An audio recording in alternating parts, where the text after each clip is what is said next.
important part of the question can be about the various expenses which are going high, क्योंकि आपके revenue stabilize हो रहे हैं लेकिन आपके expenses बढ़ते जा रहे हैं. So what can be done to basically avoid that or keep that in mind?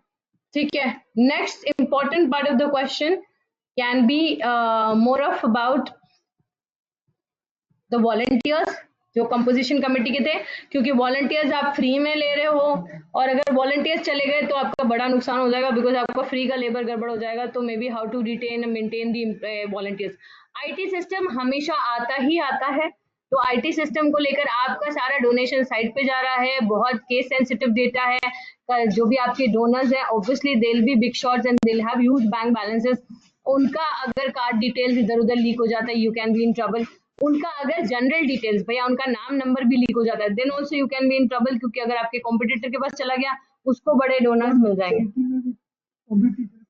है ना इसका एक बंदा जो दूसरी साइड को कर रहा है, वो उसमें कॉम्पिटिटर नाम से कॉम्पिटिटर नहीं है वो पर है तो वही काम में ना. हाँ. जो डोनेशन दे रहा है उसको क्या फर्क पड़ा है. मैं कैंसर रिसर्च इंस्टीट्यूट को डोनेशन देना चाह रही हूँ, तुम्हारा भी कैंसर रिसर्च इंस्टीट्यूट है, रजत का भी है, मुझे क्या फर्क पड़ा है. मुझे जो ज्यादा नोटिसेबल दिखेगा, जो मुझे अपफ्रंट अप्रोच करेगा.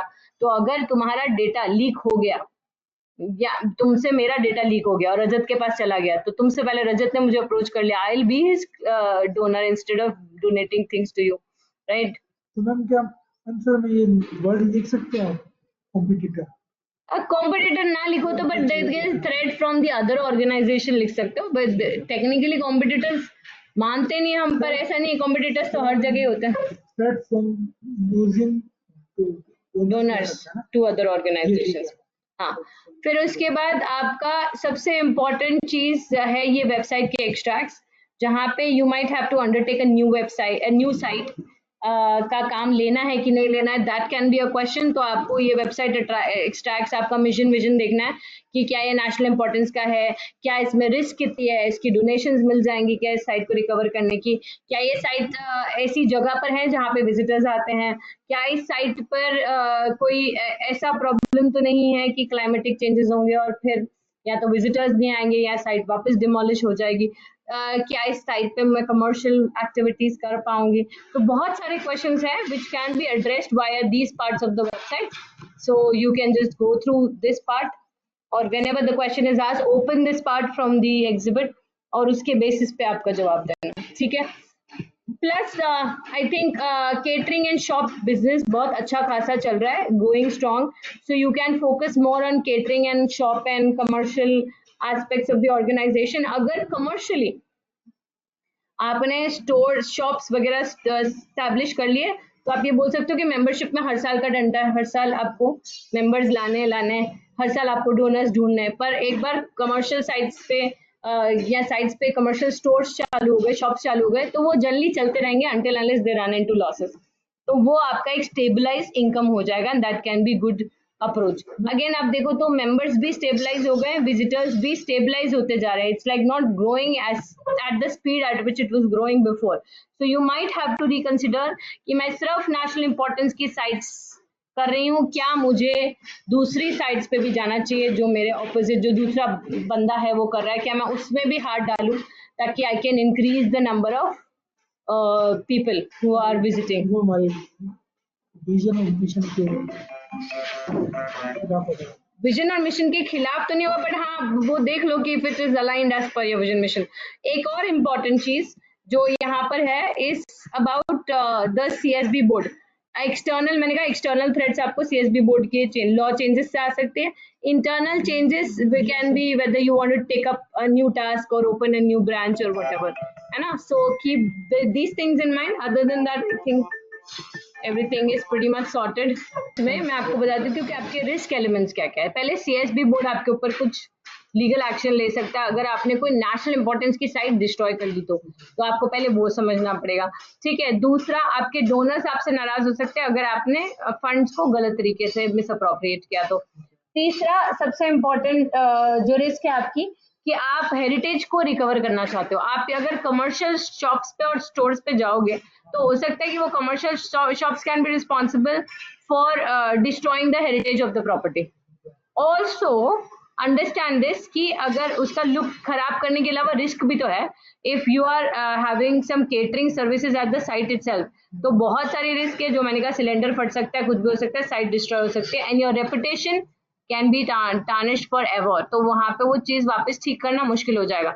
और नेशनल इंपॉर्टेंस की साइट है, द गवर्नमेंट इंटरवेंशन होगा, सीएसपी बोर्ड का ज्यादा इंटरवेंशन होगा.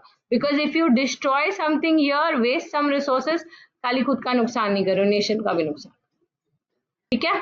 So these are the things which you have to keep in mind. Any other question? Done, sorted. This conference will now be recorded. Soma का paper है. सोमा के paper में आपको बहुत ज्यादा कुछ नहीं लिखना, 50 रेलेवेंट पॉइंट्स लिख लिए. तो रेलेवेंट पॉइंट के हर पॉइंट के 2 मार्क्स मिलते हैं, और 2 मार्क्स तब मिलेंगे जब वो स्टार्ट से लेकर एंड तक जाए. तो मेरा पॉइंट रिलेवेंट कब होगा? पहले तो मुझे समझना है कि मैं कौन हूँ, मेरी क्या पोजीशन है, मेरे को किस चीज कंटेक्स्ट में आंसर देना. एनालाइज है, डिस्कस है, इवेल्युएट है, वो देखना.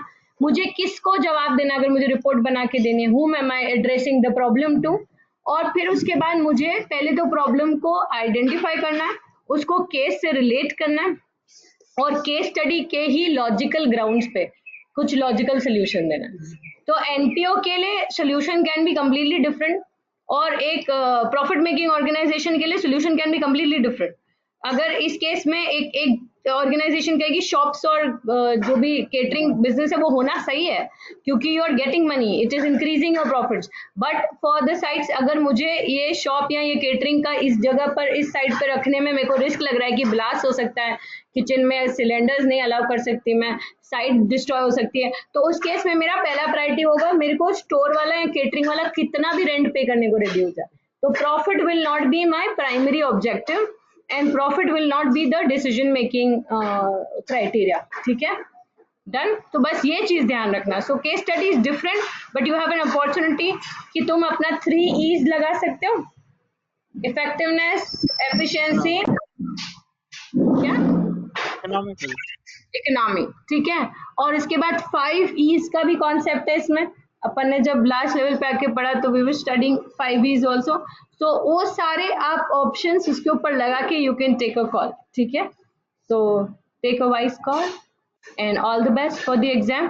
ठंडे दिमाग से करना और पूरा आंसर को कंप्लीट करना. Answer is complete when you mention because. So this will happen, और this will happen because of this reason. जब तक बिकॉज नहीं है तुम्हारे आंसर में, तुम्हारा आंसर आधे मार्क्स की लाइन है. जितनी भी लाइन है तुमने लिख ली, पूरा बिकॉज है, एक्सप्लेनेशन है, तो ही 2 मार्क्स मिलेंगे, नहीं तो नहीं. 5 पॉइंट इतने हैं क्वेश्चन. ठीक है? 5 पॉइंट की हर पॉइंट की 2 लाइन एग्जिबिट से उठाई है, और बिकॉज, सिंस, हाउएवर जो भी मैंने लिख के अपनी एक लाइन ऐड कर दी. तो 5 पॉइंट. तो exhibit and case study and वो चार्ट डायग्राम जो तुमको बताया था. If any concept is being applicable, अगर कोई कॉन्सेप्ट भूल भी जाते हो, वे भूल गए ये मेडलोस मैट्रिक्स थी, ये था, तो तुमने जनरल आंसर भी लिख दिया तो भी पूरे मार्क्स मिलेंगे. पर वो अगर चार्ट डायग्राम ध्यान में रहता है तो तुम्हें फिर बिगिनिंग टू एंड सारा आंसर दे पाओगे, क्योंकि अच्छा ये बोर्ड के बारे में, अच्छा ये चीज है. तो एक बार वो चार्ट डायग्राम लास्ट 2 डेज अभी जितनी बार देख सकते हो वो चार्ट देख लो, राइट. और फिर लास्ट में because how are you connecting all these dots, exhibit, precedent, आपका syllabus, how are you connecting these dots, that will be the answer of because. Ma'am बहुत बार क्वेश्चन ऐसे होते हैं कि क्वेश्चन के अंदर आंसर लिखा होता है, हमें because this is given in the question, it will be a, जो भी होता है वो. अब ये तो लिख ही नहीं सकते it is given in the question. You have to नहीं, क्वेश्चन नहीं बोल सकते. सो अगेन मैं प्रोफेशनल राइटिंग के मार्क्स लूज कर दूंगी. 20 मार्क प्रोफेशनल राइटिंग के. तो आई वुड रादर मेंशन कि as per this particular part, as per the vision of the organization, no given information, as per the vision of the organization, as per the past data of the organization, as per the question है ही नहीं. तुम ऐसे समझो कि तुम किसी client के यहाँ पे जा रहे हो, उस क्लाइंट ने सारी डिटेल दी है, तो क्लाइंट को ये लिखकर थोड़ी दोगे कि क्वेश्चन के हिसाब से है. क्लाइंट को लिखकर दोगे तुम्हारे पास डेटा के हिसाब से है, तुम्हारी फाइनेंशियल इन्फॉर्मेशन के हिसाब से है, तुम्हारी वेबसाइट पे डिटेल के हिसाब से, तुम्हारी विजन मिशन के हिसाब से होना चाहिए. तो आंसर वैसे ही लिखोगे. तो it's we are not attempting any exam, assume that. For this paper we are just a consultant, और ये कंपनी ने हमको इन्फॉर्मेशन दी है. तो मैं उस कंपनी को जवाब दे रही हूँ एज अ कंसल्टेंट कि भैया तुझे क्या क्या करना चाहिए as per the past records, as per the financial records, as per पहले अगर वो मैं एग्जिबिट से सीधा कॉपी पेस्ट ही कर दूं, मतलब हाँ, अच्छा सीधा डायरेक्टली ये भी लिखने की जरूरत नहीं है। तुमने कहा since the trustees oversee the charities activities, यहाँ से मैंने कॉपी पेस्ट किया, since the trustees oversee the charities activities, so that means this is to be done, वहीं से उठा लिया सीधा। हाँ बस। और उसके अंदर अगर मेरा पॉइंट है, मतलब उसमें सिर्फ इतना ही लिखा मैंने, सिंस दो ये लिख के, और फिर since it is they are the principles of the charity, और वो एजेंट वाला जो होता है, तो प्रिंसिपल्स तो ये सही है। मतलब ये एक पॉइंट में आ जाए, अगर वो पूछता है कि इस चैरिटी के as per the vision and mission of the charity, as per the prime objectives of the charity of this organization, right? Charity word नहीं, उस of this particular organization, हेरिट क्या नाम है इस कंपनी का, तो बस वो उस हिसाब से हेरिटेज है ना, HP, तो आप उस हिसाब से जवाब दोगे, ठीक है। Make it look very professional. It's like you are not a student, you are not answering the question paper. आप कंसल्टेंट हो जिसको पैसे देकर हमने बुलाया, हम उससे सजेशंस ले रहे हैं, तो आप पेपर आंसर करते समय भी वैसे ही बिहेव करोगे, और क्वेश्चन में बोलेगा किसको सजेशन दे रहे हो, तो आप उसी तरीके से बिहेव करोगे, ठीक है। तो वो चीज दिमाग में रखेंगे। Done, so that is it. Thank you guys, all the best for the paper, do well. Thank you, ma'am.